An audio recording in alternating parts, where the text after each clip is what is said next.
Yes. All right, stop number, I think it's either probably 4 right here. And what you're looking at here, we're going to get a little closer to in a moment, is the Scripps Formation.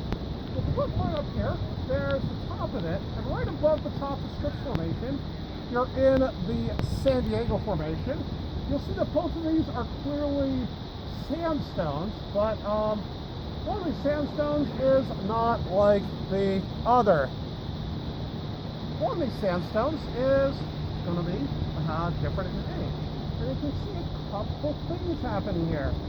This is a textbook quality erosion surface and flooding surface. So what you're seeing above here, first you're seeing the tilted layers of the Scripps Formation. And then as we're going to sort of pan out along this way, you notice that these layers of the Scripps Formation have actually been eroded, and the San Diego Formation laid down on top of them.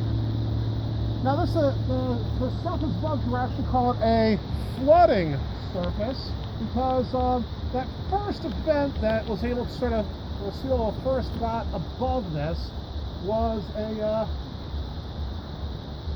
probably a fairly big stormy event, and so it deposited many of the cobbles you see here.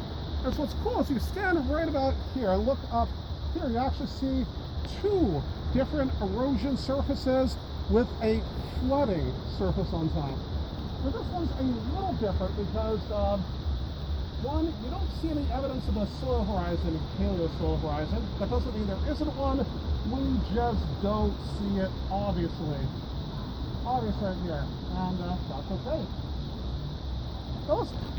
Cool. Now let's take a closer look at the Scripps Formation as we journey back in time.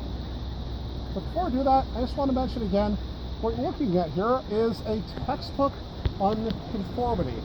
It's an erosion surface, and so everything below this erosion surface is going to be quite a bit older than everything above it, and there's probably a substantial gap in geologic time between when this was laid down and when the erosion event occurred, and then the subsequent deposition of the San Diego Formation. These are 3 separate events, and each one occurred at a different interval of time. Over.